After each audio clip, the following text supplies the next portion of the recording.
Comenzamos nuestra reunión poniéndonos en la presencia de Dios y pidiéndole a Él que nos ayude a seguir profundizando en los misterios que conciernen a los escritos sinópticos. En el nombre del Padre, del Hijo y del Espíritu Santo. Amén. Padre nuestro que estás en el cielo, santificado sea tu nombre. Venga a nosotros tu reino. Hágase tu voluntad en la tierra como en el cielo. Danos hoy nuestro pan de cada día. Perdona nuestras ofensas, como también nosotros perdonamos a los que nos ofenden. No nos dejes caer en la tentación y líbranos del mal. Amén.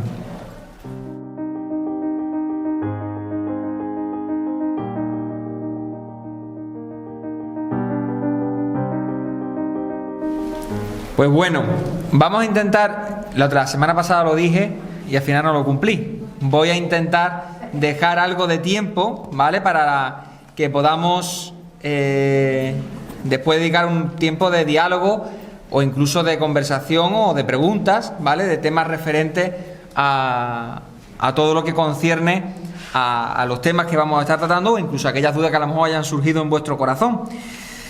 Ya os dije que los temas, aunque era un tema solo, supuestamente no íbamos a darlo en un día, porque era imposible. Los misterios que se tenían que tratar, estamos dando ahora mismo en este tema concretamente, son misterios muy profundos, de los que tenemos que llevar pues un rato grande de profundización.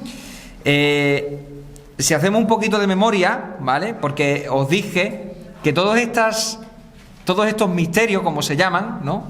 Todas estas realidades que aparecen en los evangelios, lo que intentan descubrir o indagar o profundizar es en la identidad de ese Jesucristo, ¿no? ¿Quién es ese hombre que hace esos tales signos, esos tales milagros o que realiza pues todos esos misterios, ¿no? Bueno, pues ¿quién es él? Entonces aparece el Evangelio de la Infancia, que haciendo una mirada un poquito especial, es verdad que veíamos que tenían cosas similares y cosas que se distinguían, pero que si teníamos que coger cosas principales, dijimos que eran por un lugar que declaraban a Jesucristo como el Mesías, el hijo de David, que lo declaraban como el Hijo de Dios, engendrado por parte de Dios, incluso desde una mirada hasta trascendente, ¿no?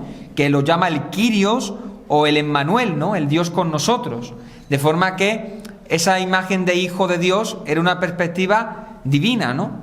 Después también se le ponía el título del Salvador, que eso lo hacía continuamente en los Evangelios de la Infancia, y que él era el que cumplía las promesas. Esas promesas del Antiguo Testamento, venidas de los mismos profetas, pues eran cumplidas en Jesucristo, ¿no? Eso vimos en los Evangelios de la Infancia.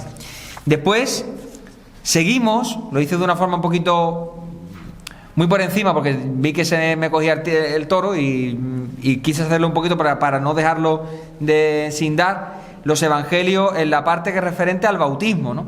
En la parte referente al bautismo veíamos que los escritos lo procesaban desde la perspectiva un poco escatológica, ¿no? El profeta del final de los tiempos, aquel que hablaban los profetas antiguos, ¿no? Ese profeta escatológico que vendría, el Hijo del Hombre, el cual sería ungido, ¿no? Pues se hacía referencia continuamente, ¿no? Incluso vimos esa realidad de que los cielos abiertos aparecían en distintos profetas, como en el profeta Ezequiel, ¿no? Y que el Espíritu Santo pues actuaba de una forma especial en Cristo, ¿no? Y de ahí veíamos una cosa muy importante en el bautismo, que esto no se suele decir, y era la figura de el siervo de Dios, ¿no? Yo dije que Isaías 42 concretamente, que es el que aparece con más claridad, esa realidad de que el Señor me ha ungido y me ha enviado para anunciar el Evangelio a los pobres, que después Jesucristo lo dirá de sí mismo, dirá, esto se cumple conmigo, pues en la figura de Cristo en el momento del bautismo se manifiesta, ¿no? Es verdad que un signo externo de que una persona recibe la gracia del Espíritu Santo que viene del cielo, pero habría que verlo desde la perspectiva de unción, ¿no? Porque realmente es esa mirada de que Cristo es ungido desde todo la realidad de lo que significa esa unción, porque el ungido de Dios, el Mesías, tenía que ser ungido, y ese acto, ese gesto de que Dios mismo hace con Jesucristo y que algunos de los que están allí ven, es un signo profético del Antiguo Testamento que manifiesta que Jesucristo es el siervo de Dios, ¿no? Aquel que anunciaron desde antiguo y que los profetas habían dicho con tanta claridad, sobre todo el profeta Isaías: mirad a mi siervo en quien me complazco, a mi elegido en que sostengo. Él es, pues bueno, ese siervo en lo que ocurre en el momento del bautismo, Dios mismo lo está manifestando. Es una teofanía. Es decir, cuando hablamos el día 6, que falta ya poquito, el día 6 de enero, el día de los Reyes Magos, celebramos la Epifanía del Señor, porque es la manifestación del Señor a los pueblos. Pues este caso, el bautismo del Señor concretamente, lo que celebramos es una teofanía, porque es una manifestación pero por parte de Dios, ¿vale? Dios manifiesta a Jesucristo, ¿no? Lo muestra a la gente. Y esa teofanía concretamente lo que hace es Dios decir: este es mi elegido, este es mi hijo, este es el siervo de Dios, aquel que yo mostré en los profetas, os lo manifiesto ahora a vosotros, ¿no? Este es de cual del que yo hablé a los profetas y que ahora lo tenéis de aquí delante, ¿no? Escuchadlo. Pues esto es muy importante, ¿no? Porque desde esa perspectiva Jesús es visto desde una situación de lo que realmente ocurre. Veíamos que también era el engendrado por Dios. Esto era muy importante, ¿eh? Porque el engendrado, si nosotros cogemos el Salmo 2, concretamente, que es ese salmo que dice: yo te he engendrado hoy, tú eres mi hijo, yo te he engendrado hoy, haciendo una mirada de lo que ocurrió en aquel momento con lo que dice ese Salmo 2, hace una referencia que Cristo es el Hijo unigénito por parte de Dios. Y esto nos lleva a Isaías. Isaac. Isaac es el hijo unigénito del padre Abraham. De forma que haciendo, pues, es lo que yo os dije, ¿no? ¿Os acordáis que yo dije cuando tirábamos del Evangelio y empezamos a tirar, nos encontrábamos con todo el Antiguo Testamento? Pues esto es lo que está ocurriendo, ¿vale? En este relato del bautismo, cuando hemos tirado de lo que acaba de acontecer, de ese momento en el que los cielos se abren y baja el Espíritu Santo sobre Cristo y se escucha esa voz del cielo que dice: este es mi Hijo el amado, escuchadlo, pues todo esto sacamos del Antiguo Testamento. Y esto es muy importante, ¿no? Porque vemos que lo que ocurre en aquel momento es una manifestación por parte de Dios muy esencial para nosotros, ¿no? Que está mostrando todo lo que viene del Antiguo Testamento.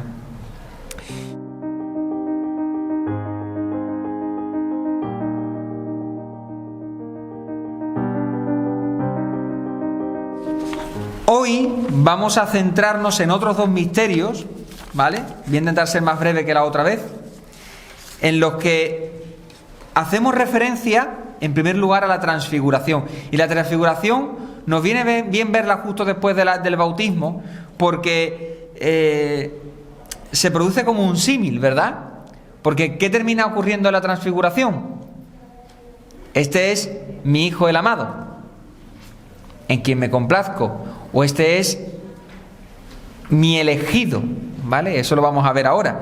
Es decir, en la mirada a Jesucristo, en el momento de la transfiguración, lo que vemos es un momento importante en el que vemos que Jesucristo es manifestado también por parte de Dios en un momento distinto, ¿no? Y ahora vamos a ver en qué. Bueno, pues haciendo ese símil con el tema del bautismo para que lo veamos de primera hora, ¿cuándo ocurre en los tres evangelios sinópticos la transfiguración de Cristo? ¿Vale? ¿En qué momento acontece? Pues si nos ponemos a mirar, en los tres ocurre en un momento similar. Y es que Cristo acaba de manifestar a los apóstoles que Él es el Mesías y que ese Mesías tendrá que padecer mucho, ¿vale? Ese Mesías va a tener que sufrir muchísimo y le preanuncia, tiene el primer anuncio de lo que será Jesucristo, pues el Mesías que sufrirá la muerte de cruz. Entonces ese primer anuncio de la pasión de Cristo es lo que acontece justo antes de su llegada. Y además les dice: escuchadme, si queréis ser mis discípulos, vais a tener que vivir lo mismo que yo he vivido, vais a tener que sufrir, les dice el Señor. Entonces es algo, un momento crucial, un momento difícil para el grupo de los apóstoles. ¿Por qué? Porque los apóstoles no tienen en su mente esa mirada del Mesías. Jesucristo se acaba de declarar. Hay que tener presente que los apóstoles anteriormente ellos vislumbraban que él era el Mesías, pero Cristo no lo había dicho. Y en ese momento ya Cristo sí lo dice: yo soy el Mesías. Pero escuchadme, que el Mesías no es el que vosotros pensáis. El Mesías va a tener que sufrir mucho, va a tener que ser cogido por los sumos sacerdotes, por los ancianos, va a ser maltratado y lo crucificarán. Pero no os preocupéis, que resucitará. Pero ya lo de crucificará, siempre, el final nunca lo escuchamos, ¿no? Siempre nos quedamos con la parte mala, siempre, ¿no? Yo no, como, aleja de ti eso, eso cómo vas a hacerlo, ¿no? Pues en ese momento de tensión en los apóstoles, que van camino de Jerusalén, quien ha ido a Tierra Santa, había alguno de aquí que ya había ido y estuvimos hablando del tema. Tierra Santa, el monte Tabor, que es en el que se cree, en ningún momento se dice que es el monte Tabor, ¿vale? Esto es algo que es más de la tradición cristiana, que aparezca en ninguno de los tres escritos sinópticos, ¿no? Sino que en la tradición cristiana siempre se ha dicho, es más, allí hay pues distintas iglesias antiguas, es más, en las excavaciones se han visto que allí es donde se ha celebrado, se tenía el lugar de la transfiguración, ¿no? Además es muy curioso porque, ya digo, el monte Tabor siempre se visita cuando vas de camino a Jerusalén o cuando de Jerusalén subes arriba a Galilea, ¿no? Y está, pues más o menos, no es a mitad de camino, pero bueno, está pues a camino desde Galilea a Jerusalén. Y es una situación muy especial, ¿no? Porque es un llano muy grande el que hay allí en esa zona, y en medio de la nada aparece pues un monte como que se eleva al cielo, ¿no? Es muy curioso aquel monte, el monte Tabor. Y justo debajo del monte Tabor es un lugar, hay un llano grandísimo, una llanura, en la que se ha tenido lugar grandes batallas del pueblo de Israel, ¿no? Es un sitio espectacular. Es decir, el que ha ido allí, las vistas de allí son impresionantes. Y cuando el que te lo explica te mete en la situación, es un lugar donde el pueblo de Israel ha sufrido tanto victorias como derrotas. Y es un sitio muy importante para el pueblo, porque desde allí se iban las personas a ver cómo el pueblo pues iba venciendo o iba perdiendo en la batalla. Y es un sitio muy importante en el pueblo judío, el monte Tabor, ¿no? Pues bueno, pues en aquel monte, en aquel momento, Jesucristo sube y tiene esa realidad de la transfiguración. Y además, fijaros que en el Evangelio de Mateo, creo que es, no sé si no me equivoco, acaba de acontecer unas palabras del Señor que, cuando la entendemos en contexto, le sacamos el partido. Y es que el Señor dice lo siguiente: os aseguro, esto dice justo antes de la transfiguración, os aseguro que hay algunos de los que están aquí que no gustarán la muerte antes de ver al Hijo del Hombre venir en su reino. O dicho de otra manera, estar en su gloria, ¿no? Que en alguna traducción lo muestran así, estar en su gloria. Y algunos dicen, uy, ¿esto cómo es, no? Es verdad que también desde una perspectiva global y universal, Cristo sabe que este Evangelio va a ser proclamado en todos los rincones del mundo durante generaciones y generaciones, ¿no? Y una mirada teológica para hoy, ¿no? Para el futuro, el día de mañana, que muchos de los que nosotros estamos escuchando ese relato, pues vamos a ver el final de los tiempos, ¿no? Pero desde la perspectiva esta, nos augura, es decir, los apóstoles van a tener una visión de la gloria de Dios, una visión del reino de Dios. Os aseguro que algunos de los que estáis aquí no gustarán la muerte antes de ver al Hijo del Hombre venir en su reino. Ahora se entiende mucho más ese momento, dice, porque uno cuando lo escucha dice, bueno, ¿y esto? Pues bueno, pues esto ocurre justo antes de la transfiguración, ¿no? Pues bueno, pues cogiendo el relato de la transfiguración, yéndonos a la página 112, podéis ver, si hacemos una mirada un poquito general, es un texto más largo que de los otros que hemos visto, ¿no? Y lo que podemos ver, distintos detalles que yo quiero resaltar, es, por un lado, porque Lucas es muy distinto, Lucas va de una forma distinta en distintas realidades, ¿no? Es más, ¿os acordáis que os dije que la tradición antigua decía, a mí me gusta mucho decir esto, porque si no, muchas veces parece que no nos damos cuenta, la tradición antigua decía, ¿cómo decimos nosotros? Mateo, Marcos y Lucas, porque así es como nos han enseñado, porque la tradición antigua dice eso, ¿no? Y la tradición agustiniana dice que porque primero se escribió el Evangelio de Mateo, el Evangelio de Marcos es un resumen del Evangelio de Mateo, y el Evangelio de Lucas es una escritura posterior. Pues curiosamente parece, cuando tú te pones a mirar en paralelismo, muchas veces dices, pues esto puede ser. Es que da muchas veces la sensación esa, ¿no? Porque Lucas es verdad que mete más texto, lo alarga más, mete otras realidades distintas, y Mateo es verdad que va de manera, pero parece como que Marcos lo resume, es una cosa muy curiosa, ¿no? Bueno, pues Lucas le mete cosas concretas, como por ejemplo, que dice que Jesús subió al monte para orar. Esto es un detalle concreto para que cuando veamos Lucas lo vamos a ver de una forma mucho más clara. Él manifiesta continuamente que Jesucristo oraba. Y por ejemplo, para la transfiguración dice que Jesús estaba orando, ¿no? Si seguimos más adelante, vemos la transfiguración, sabemos que el Señor la hace por un motivo muy, muy especial, y es preparar a sus apóstoles, o concretamente a estos 3 apóstoles, para el momento de su pasión. Pues dice que cuando Moisés y Elías se le presentan, fijaros lo que dicen de los apóstoles, dice Pedro y los que estaban con él estaban cargados de sueño. Cuando estos 3 apóstoles vuelven a tener muchísimo sueño, en el monte de Getsemaní. Es decir, están viviendo una realidad muy similar a lo que Jesucristo después va a hacer, que concretamente lo hará orando, ¿vale? Lo hará orando.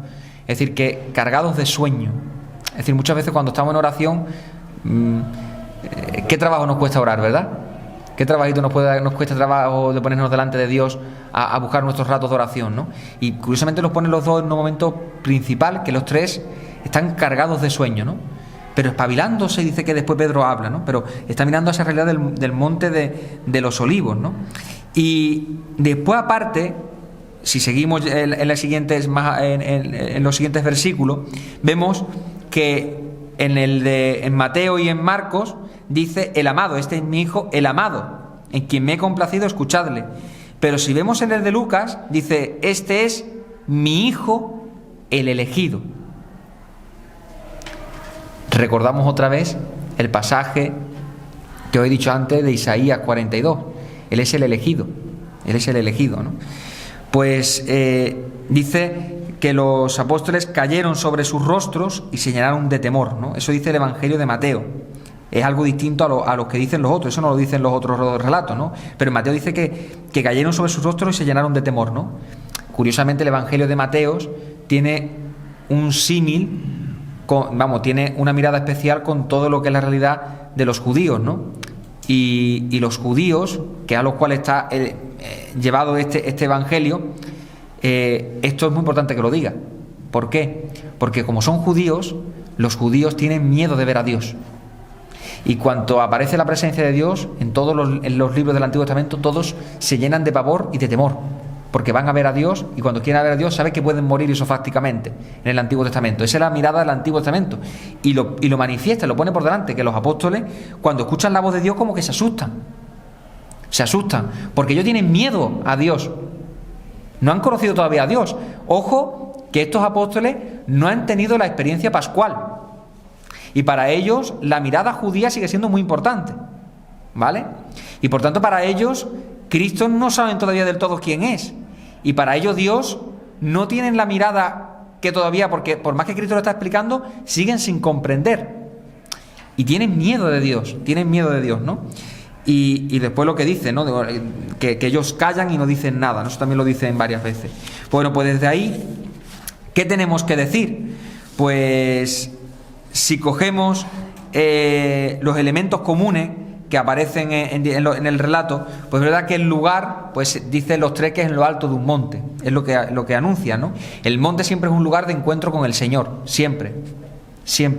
Cuando el Señor dice que va a subir al monte o sube una montaña o cualquier personaje sube una montaña, es porque va a tener una experiencia de Dios, ¿vale?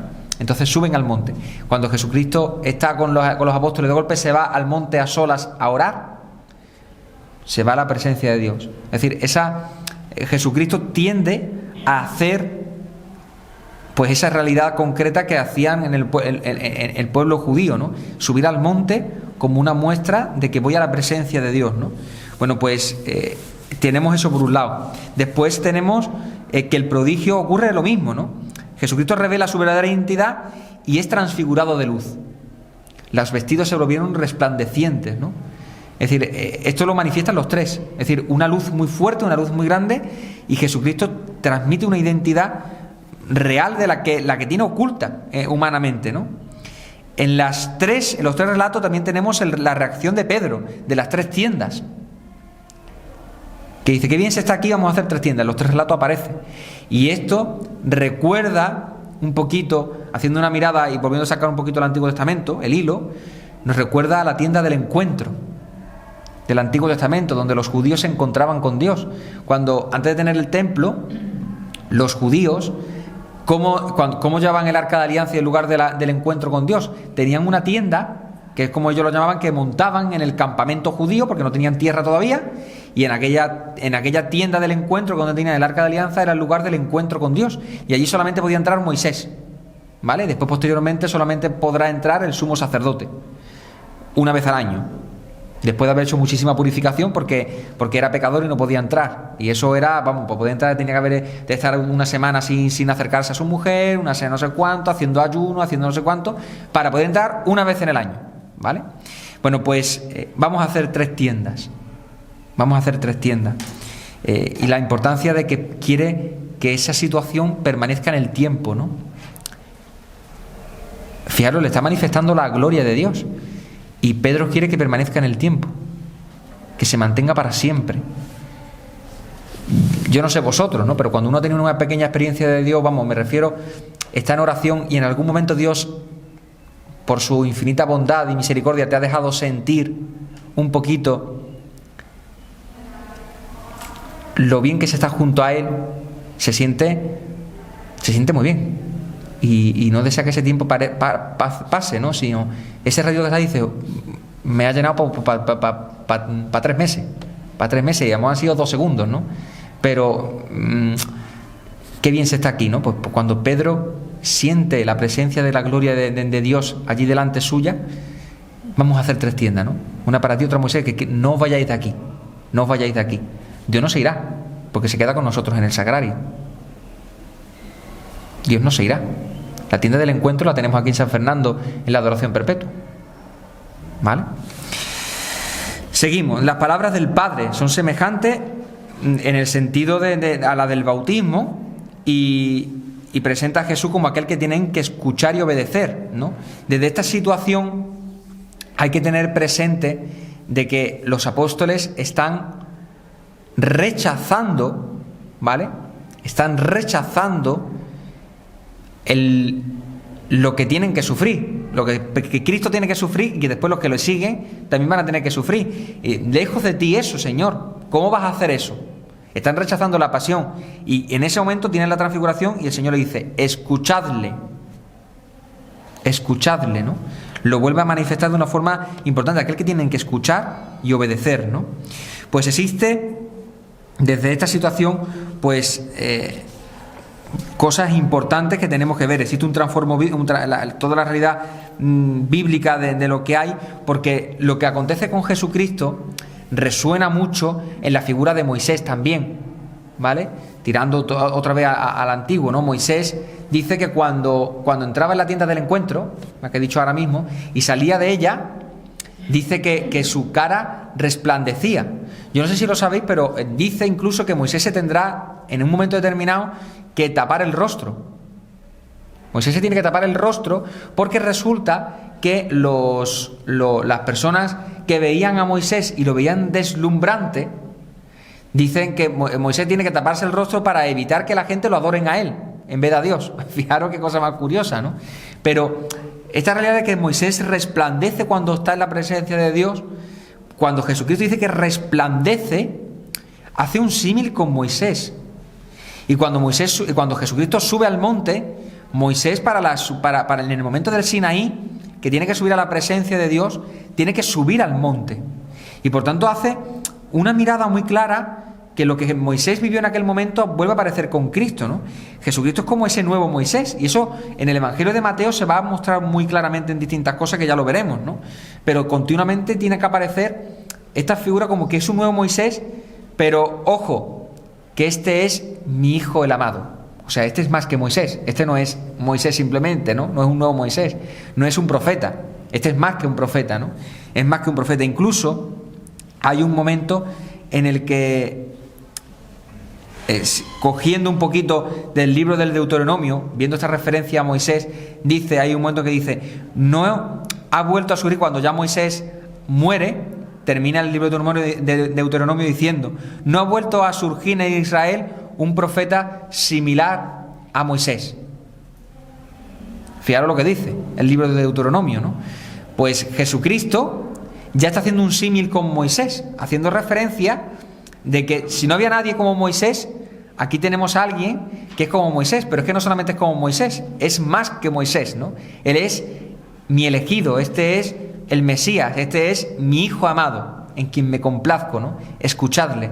O sea que está haciendo un símil con Moisés, pero a la vez se ensalza, ¿no? Todo esto que estoy diciendo, ojo, porque muchas personas pueden decir, bueno, esto lo han puesto los evangelistas, pues para que puedan ver el Antiguo Testamento, ¿no? Pero es que a lo mejor, yo siempre también quiero hacer ver, ¿no? Es que a lo mejor aconteció así. ¿A qué me refiero con esto?